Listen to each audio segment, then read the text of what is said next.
Salut à tous, alors aujourd'hui je vous fais une seconde vidéo à propos de mon Asus Zenfone Selfie.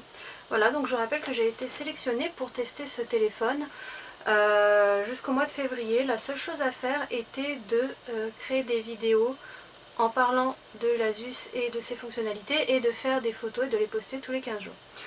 Alors dans cette vidéo, je vais parler des aspects positifs et des aspects négatifs du téléphone après quelques mois d'utilisation. On va dire que ça fait depuis mi-novembre que je l'ai, donc ça va faire un mois et demi. Alors, moi j'avais un iPhone 5 avant, et je pensais que ça serait très dur de me passer de mon iPhone 5, et ben finalement pas du tout. J'étais même très surprise de la facilité d'utilisation d'Android. Et au final, je pense qu'il y a même plus de points positifs à avoir Android que négatifs par rapport à l'iOS qui en fait on se rend compte qui est très bridé et on ne peut pas faire grand chose avec. Alors, donc j'ai fait une petite liste. Je vais commencer par les aspects négatifs. Donc, le premier point négatif que j'ai remarqué très vite sur l'Asus, c'est la sensibilité de l'écran. Il est beaucoup trop sensible et en plus on voit qu'il est sensible même sur les bords, puisque du coup, vu que là il y a des touches, la touche accueil, la touche retour, etc. Et du coup, quand on le tient, quand on a les doigts un peu qui dépassent, et ben, je me suis vite rendu compte que ça faisait des bugs et il est trop sensible.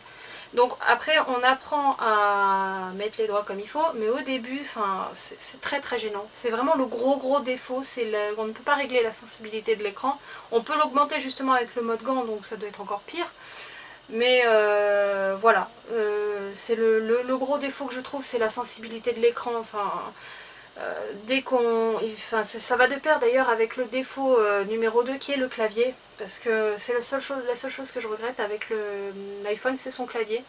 Le clavier de l'Asus, il est pas... Enfin voilà, quoi, on fait vite des fautes de frappe. Alors on compense en mettant la fonction correction automatique, qui elle est réglable à plusieurs niveaux et ça c'est bien. Donc moi ça me corrige, mais je fais énormément de fautes. Le gros point négatif du clavier, c'est qu'il n'y a pas sur la page principale du clavier la fonction apostrophe. Donc pour faire une apostrophe, il faut changer de clavier, d'aller dans les caractères et mettre apostrophe, alors que sur l'iPhone c'est la touche qui est en bas à droite. Et là, ça c'est vraiment le seul truc qui manque dans mon iPhone, c'est le clavier. Je trouve le clavier de l'Asus vraiment pas top. Mais bon, au bout d'un mois et demi, on s'y fait et puis on fait avec, quoi. Pour l'instant, ça va, je le gère de mieux en mieux.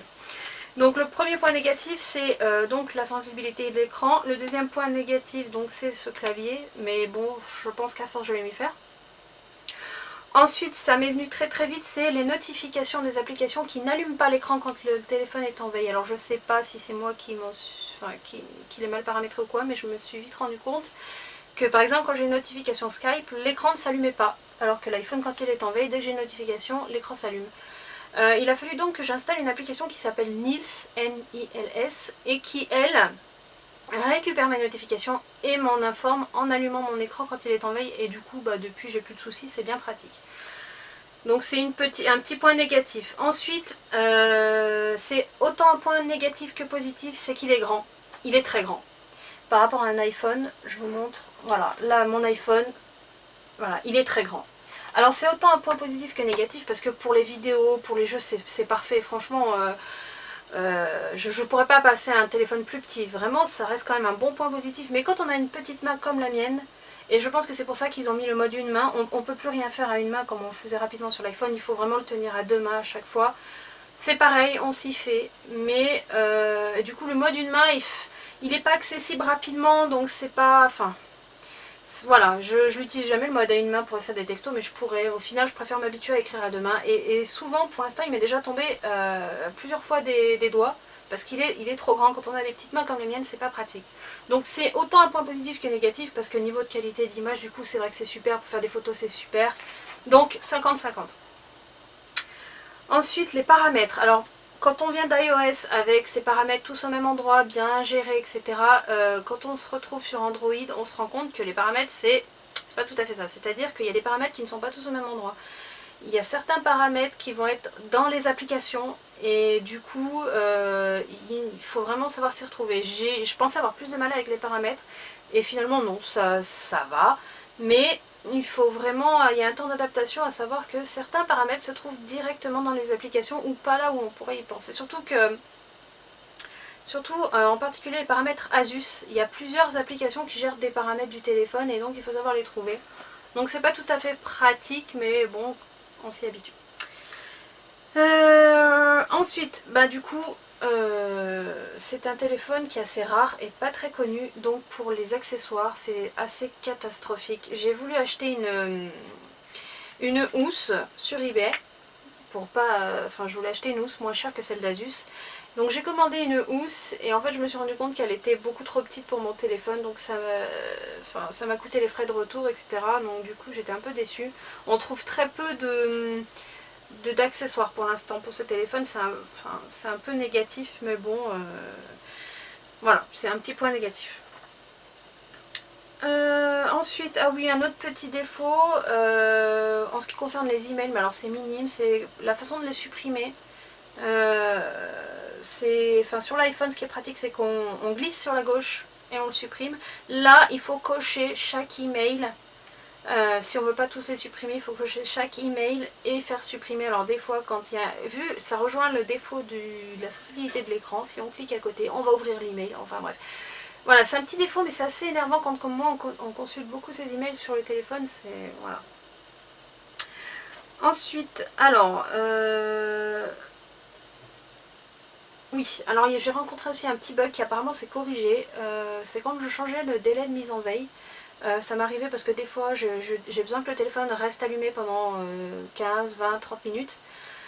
Donc je mettais le délai de mise en veille à 30 minutes et quand je le remettais à 1 minute, ça ne fonctionnait pas, il fallait que je redémarre le téléphone. Alors là, depuis quelques temps, apparemment, ça s'est résolu, je ne sais pas pourquoi ni comment.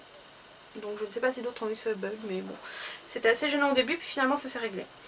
Ensuite, en ce qui concerne l'appareil photo, donc après je reviendrai plus en détail dans une autre vidéo sur l'appareil photo, mais je dois dire que malgré ce qui est annoncé, la qualité des photos est très aléatoire, c'est-à-dire qu'on peut vite avoir des photos magnifiques comme des photos totalement ratées. J'ai remarqué aussi que bizarrement, l'appareil photo de devant est plus performant que l'appareil photo de derrière. On a plus de fiabilité avec l'appareil photo selfie que l'appareil photo de dos. Donc ça je reviendrai dans une autre vidéo, mais bon c'est vrai que ce qui est vanté dans cet appareil c'est l'appareil photo et on se rend vite compte qu'au final la qualité est quand même assez aléatoire. Alors oui on a des photos très belles, mais il faut quand même certaines conditions pour les avoir. Voilà, pour l'instant je suis pas tout à fait déçue de l'appareil photo, mais il faut vraiment savoir s'en servir quoi du coup.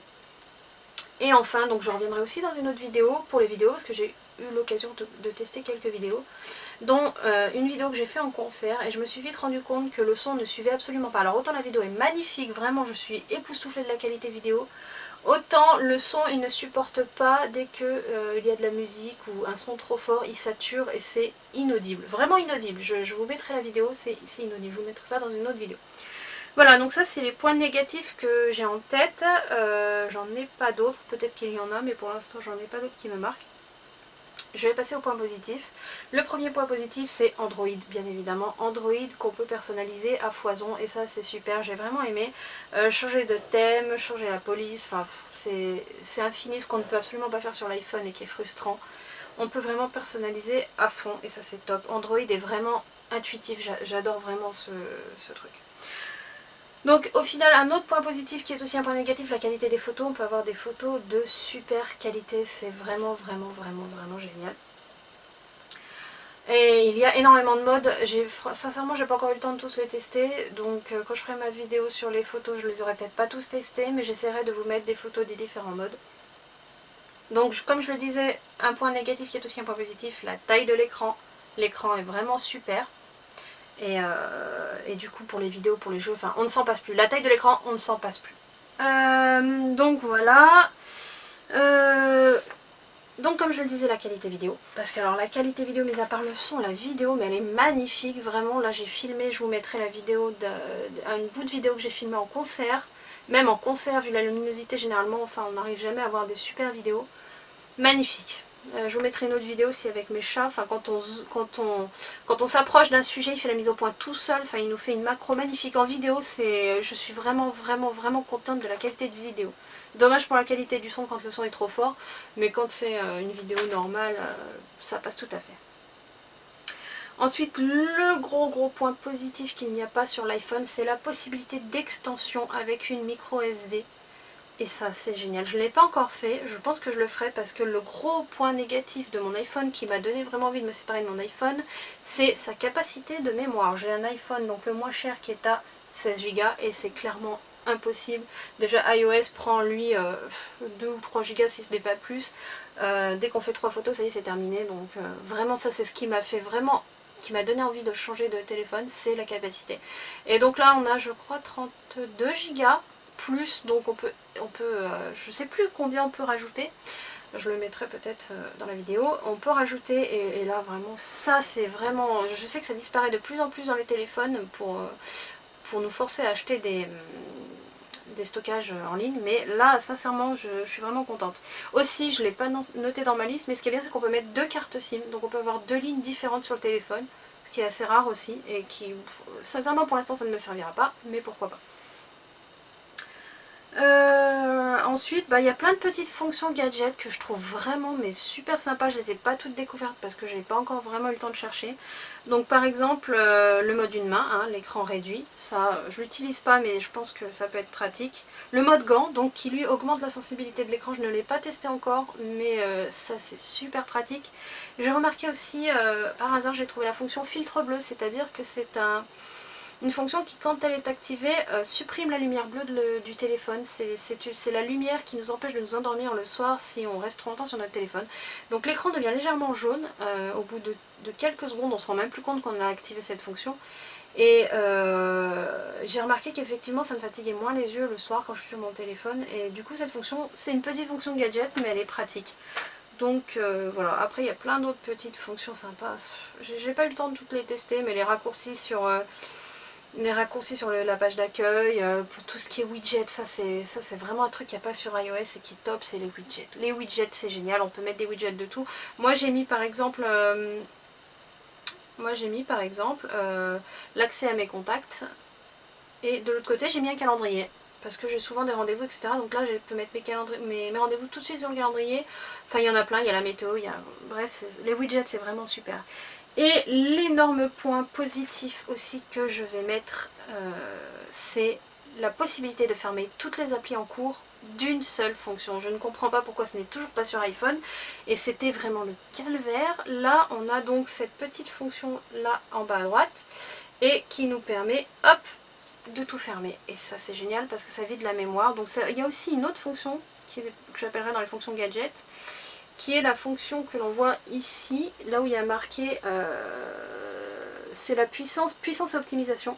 Si vous cliquez sur cette fonction, alors je sais pas si on va le voir, hop, voilà, hop, ça met, ah voilà, ça libère de l'espace de la RAM, et ça c'est génial parce que ça permet au téléphone d'être libéré en une seule fois. Et ça c'est super, franchement ça c'est super. Et enfin, une autre fonction qui est aussi pas mal, c'est la communication avec l'ordinateur. Une fois qu'il est branché, le transfert de fichiers est beaucoup plus facile que sur iPhone. Déjà, ne serait-ce que pour les MP3, tout le monde sait que sur iPhone c'est une galère pour mettre des MP3, il faut passer par iTunes, etc. Là, on a un MP3 dans le téléphone, il est dans le téléphone, pareil pour les fichiers. Bref, ça c'est vraiment super. Voilà, donc ça c'était les points positifs et les points négatifs du téléphone après quelques semaines d'utilisation. Donc bien évidemment il y a beaucoup plus de points positifs que de points négatifs. Si je devais en retenir que quelques-uns, je dirais que les deux gros points négatifs ce sont la sensibilité de l'écran et le clavier.